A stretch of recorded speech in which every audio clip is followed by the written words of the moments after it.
What's good, everyone? Kawaii50 back with another FGO servant breakdown, here to talk to you about a 3-star servant who is 50% man, 50% machine, and 200% loyalty! So what they said about Orange was true, huh? Orange, you say? That is the name of my loyalty. Oh, Jeremiah Gottwald, you would be proud. Now that my dated 2006 anime reference is out of the way, we can go ahead and talk about Mori Nagayoshi, the Oni Musashi himself. We're going to be covering his deck, stats, craft essences, command codes, and a lot of admittedly pretty fun ways you can make this new second coming of the limited 3-star work for you. And if this video piques your interest, be sure to go ahead, like, and subscribe. This Iron Man Berserker rocks a 1-quick, 2 arts, and 2 buster deck, with a single target buster type Noble Phantasm, completely true to Berserker form. His max HP of 8,019 is pretty low, all things considered, especially if you're thinking about the fact that he's a Berserker, so he's going to be taking double damage from a lot of things. He's not going to be very good at sticking around. His max attack, however, at 7,732, ends up giving you more bang for your buck, considering he is a Berserker. That glass cannon trade-off is what we love so much about the class. His NP per hit is solid at a 0.5%, and him having 2 arts cards helps him reliably charge his NP more than your other standard Berserker. His star absorption, of course, rather low, but there are going to be ways to get around that. Mori's first skill is Mental Corruption, Wicked, rank B. This gives him 3 turns of a 50 to 100% critical strength bonus, which is truly outstanding. And it also gives him 100% debuff resist for 3 turns. However, this comes at a cost. It decreases the buff success rate on Mori by 100% for 3 turns, and it's treated as a buff on top of that, so there is no dispelling this with debuff removal. Make sure you cast all of your buffs on Mori before you activate this skill. One little slip up might unfortunately make your run a little bit longer, and who really wants that? We all know how much farming we gotta do in this game. I do recommend you max this skill first though, because 100% crit damage is beautiful on absolutely any character in the game.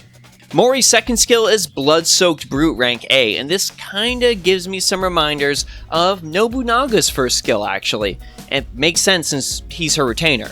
Blood-Soaked Brute increases Mori's attack and decreases his defense by 10% for 3 turns every single time he attacks.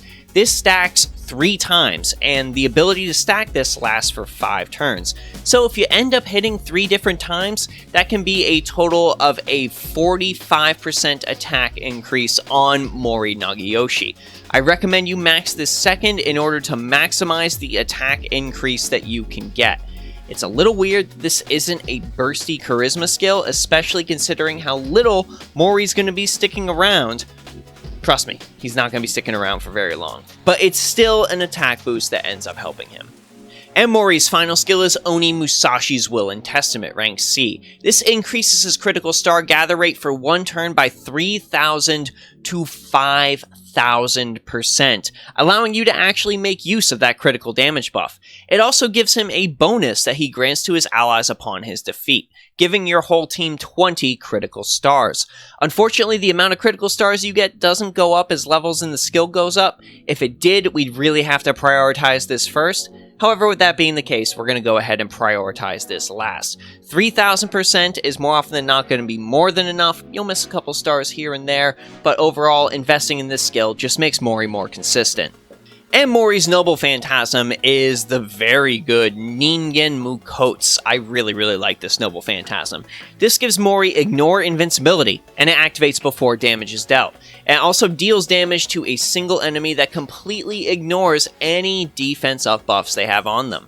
On top of that, it further decreases the enemy's defense after it hits them by 10 to 30% depending on overcharge. As with most Noble Phantasms, it sees the biggest attack increase between NP1 and NP2. So if you pulled an NP2 Mori, well, good for you. This is a pretty neat single target buster Noble Phantasm. The ignore defense is especially nice, and Mori can more than hold his own on some of the more difficult challenge quests if you use him correctly. So who do we pair Mori with in order to help him reach his maximum potential? Because let's be honest, his kit is a little weird. It's kinda bursty, but it also ends up expecting him to die, and we need to find ways to deal with that. Wait, I know how we can deal with that.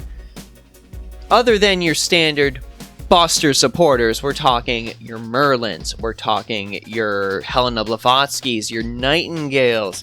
There is a Buster supporter hitting NA fairly soon that I do plan to grail to 100, and that is the mighty Chen Gong. Chen Gong is incredible, and he's an incredible supporter as well as an incredible damage dealer. His Tactician's Wish skill will grant Mori at level 10 50% Buster Card effectiveness, plus 100% critical strength and 3000 HP. That is an incredible single turn Buster buff that can help many Berserkers reach their true fullest potential. But wait, there's more. He actually has a way to take advantage of Mori's very last skill, the one that grants critical stars upon his own death. After Mori has gone out in his first attack and dealt all of that damage, he's spent, he's tired, he knows his end is near. You can end Mori's life on your own terms by using him as an arrow in the mighty Chen Gong's bow. Yes, use Chen Gong's Noble Phantasm to sacrifice your Mori Nagayoshi, and you will get those critical stars on the next turn, as well as deal a ton of damage to your opponent. Is it the most practical thing you can do? Probably not. Does it fit well in the Chen Gong farming setup? Also, probably not. Is it going to be fun to do? Yes, absolutely. Is Chen Gong still a good support for Mori? Yes, absolutely. If you're more concerned with Mori sticking around, however, why not go ahead and pair him with Keiron? Keiron has the potential to increase the effectiveness of all of Mori's cards and tack on yet another critical strength boost to Mori Nagayoshi. If you use him with Golden Catches the Carp on turn 1, switch him out with another support in your back line and further power up Mori, maybe even give him a little bit of survivability. Speaking of weird attackers/supporters like the mighty Chen Gong, there's also potential to pair Mori with Raiko Lancer. Raiko Lancer can give him a Buster Card effectiveness boost, increase his attack, and increase his critical star drop rate. She also generates between 20 to 40 critical stars after using her Noble Phantasm. And her Noble Phantasm also ignores enemy defense up, much like Mori's. So you can go ahead and pile on those single target Noble Phantasms and really take down a powerful opponent, while supporting Mori to boot. And finally, I would also like to mention the magnificent Buster ruler, Queen Himiko.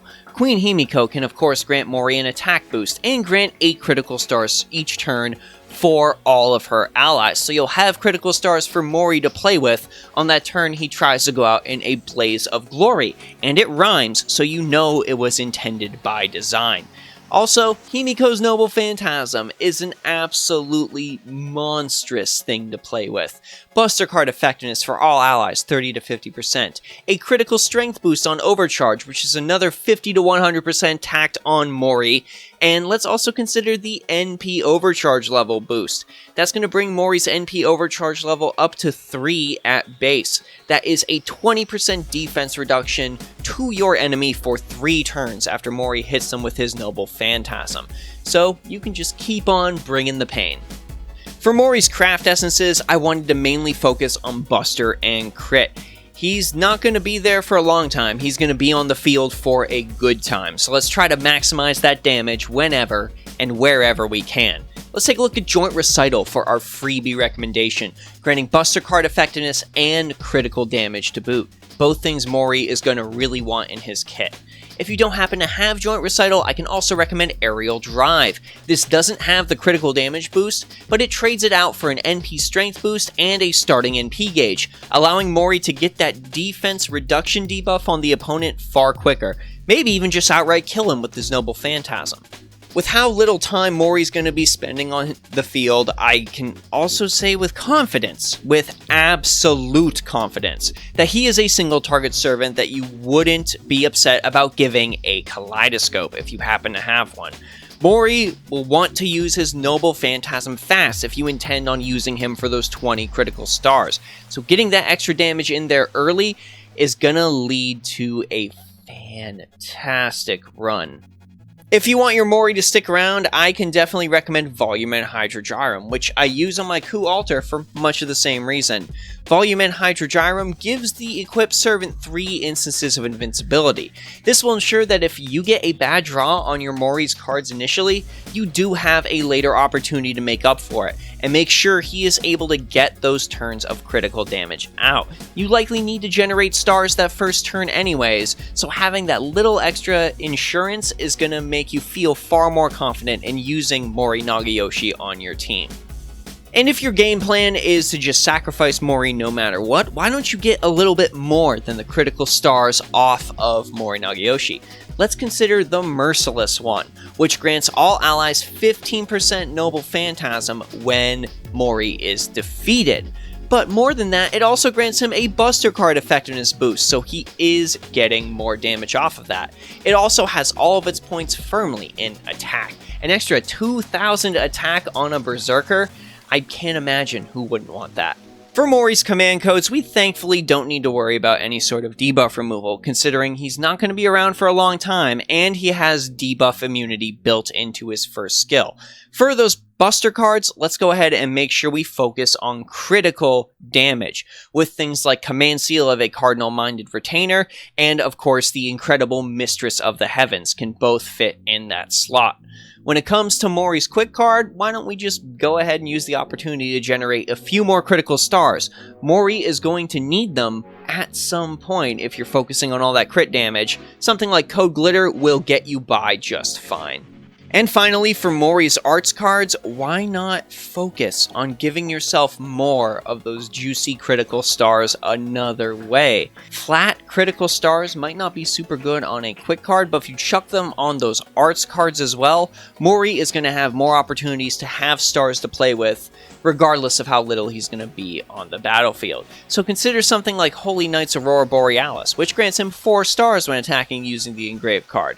It's not much, but hey, every little bit helps. But you of course can also just focus on Critical Star Gatherer on those cards if you want to make sure you can use Mori's Noble Phantasm, so something like Immature Illusionary Command Seal or any of its equivalents will do the job. Overall, gang, Mori Nagayoshi is a serviceable berserker with a very unorthodox kit. It seems that what DW is telling us, that he is there to burn brightly quickly on the battlefield and then get extinguished. It's very, very strange seeing a servant that is designed to die, but as the meta goes on, that's going to become something that is more and more frequent, and there are going to be different ways to work around it. Mori himself may not be the best example of those servants. 20 critical stars pales in comparison to some of the things we are going to get into the future, but if you are lacking a berserker and you think he looks cool, he is going to be a servant where you can find ways to make him work, either by having him blaze a path on the battlefield with his Buster Crit Mayhem, or just simply have him use his Noble Phantasm, deal a bunch of damage, or finally just use him as a sacrificial lamb for crit stars and allow him to fade into the annals of history. Mori is decent. You can't go wrong with him, but there are, of course, better Berserker options, even when it comes to lower rarity characters. But of course, I want to know what you all think, so let me know your thoughts about Mori Nagayoshi down in the comments section below.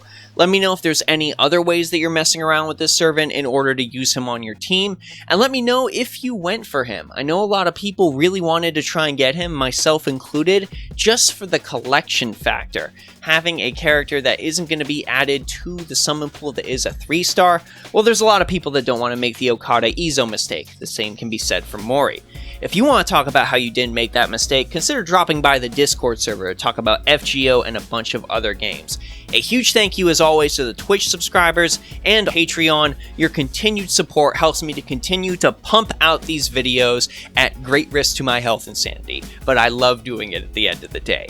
And maybe consider going ahead and following the Twitch as well. We're playing a lot of FGO lately, and we're also playing a lot of Guilty Gear Strive lately, and Potemkin bustering people out of existence. And it's been some great fun getting rage quits. This is Kawaii50, hoping you have a phenomenal day. I'll see you all in the next video.